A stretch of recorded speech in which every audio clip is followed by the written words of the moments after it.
Hello and happy Friday. I hope you guys are having a good day. I'm not able to be here today, but you still get to see me anyways, and I still get to teach you a lesson. So that's the amazing thing about technology. We haven't done a video lesson in a while, so you guys remember kind of what to expect, what to do. Make sure that you're paying attention, taking notes as if I were live right in front of the classroom. Make sure that you're taking good notes. These notes are going to be graded when I come back on Monday. So I'm going to look to make sure that you wrote down all the things that I wrote down, that you copied down all the examples that I did, and that you weren't just kind of spacing out thinking about your weekend to come. Okay. So we're talking today about volume of three-dimensional objects. Now yesterday we did an activity where we discovered what 3 dimensions is.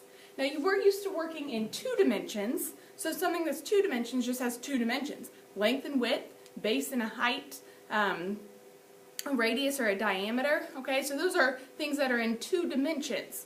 When it becomes 3-dimensional, we add a 3rd dimension, and that dimension is height. So when we're talking about regular 2-dimensional objects, when we add a height to them, all of a sudden now we're talking about a 3-dimensional figure. And this figure has volume because you can fill it with something. Think about a box.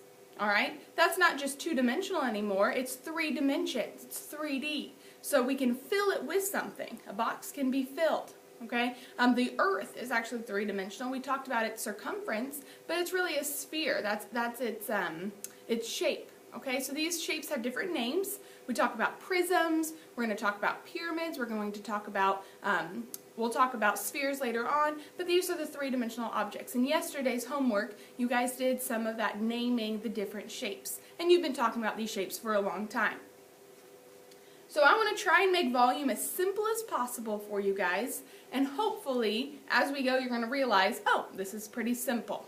All we're doing is exactly what we've been doing, finding the area of its base and then multiplying by the height, that 3rd dimension. Okay? So, to find the volume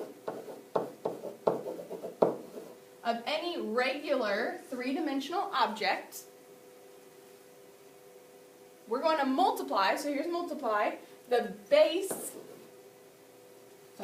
area of the base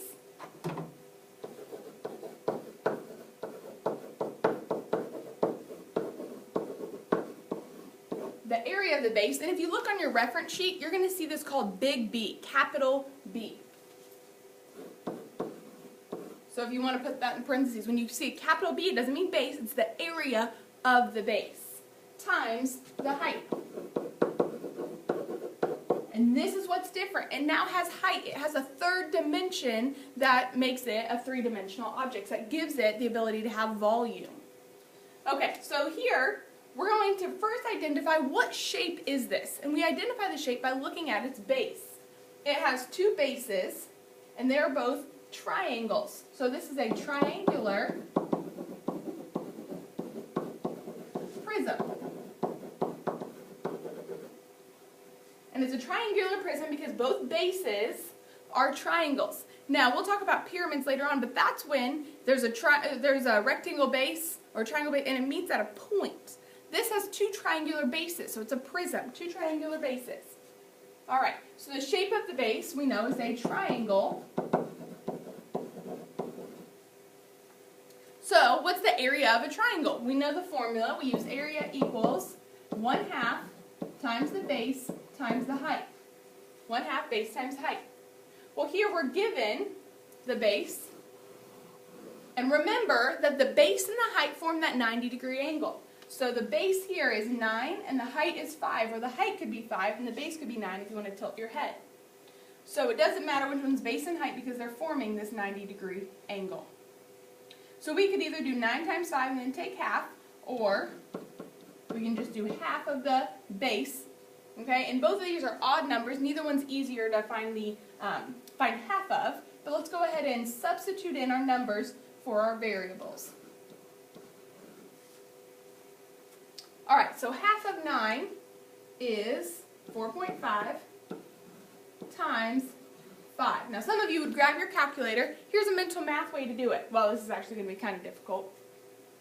You can do 5 times 4, which is 20, and then half of 5, you're going to add that on. So 5 times 4 is 20, half of 5 is 2.5, so we're going to get 22.5. And let's check my math. Yep, 22.5. And that is in yards squared. So that is just the area of this triangle here.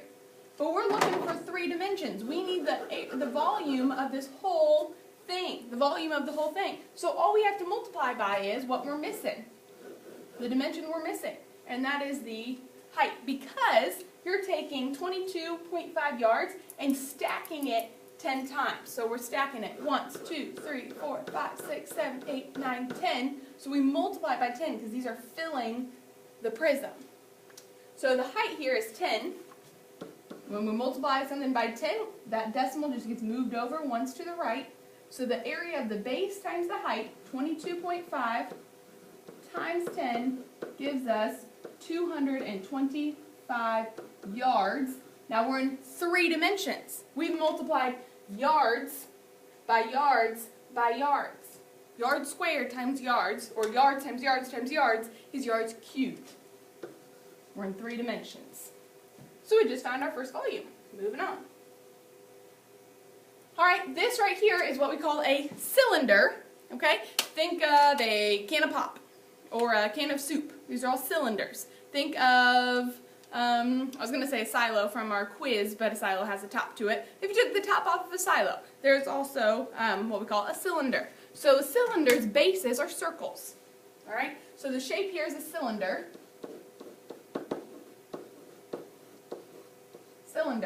And the shape of the base, it has 2 bases, okay? It's not a cone. A cone has a circle base and then it makes a point. This has 2 circular bases. So the shape of the base is what we call a circle, and we know that. And do we know how to find the area of a circle? Absolutely. The area of a circle is pi r squared. And they give us the radius. So perfect. So we're going to just substitute in, and for pi we're going to use 3.14 times our radius, which is 4, squared. Now please, please, please do not multiply pi by 4 before you do your exponents. Follow your order of operations.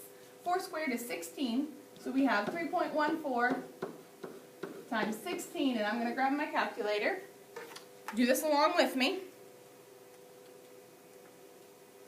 And you get 50 and 24 hundredths, and we're talking about centimeters. And right now, all we found was the area of the circle. That's 2 dimensions. That's in squared units. Okay? Now, all we have to do left is multiply by the height, because we are stacking these circles 6 times. Okay? So there's 6 stacks of 50 and 24 hundredths centimeters squared circles, 6 of them. So we're going to multiply 50 and 24 hundredths. Oh wait, we're supposed to fill in the height there. 6 centimeters is the height.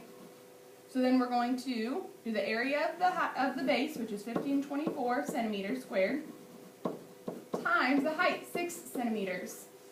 And the height is just in singular units. It's just a length. But when we have centimeters squared and centimeters, we're going to end up with centimeters cubed. You can do this along with me. 50, 24 hundredths times 6. We get 301 and 44 centimeters cubed. 301 and 44 hundredths centimeters cubed. We're in cubed units now. All right, last one. Now this is a rectangular prism, okay? So the shape is a rectangular prism because its base is a rectangle, and we can see that here. It's not a square, it's a 3 by 2 rectangle. So the shape is a rectangular prism.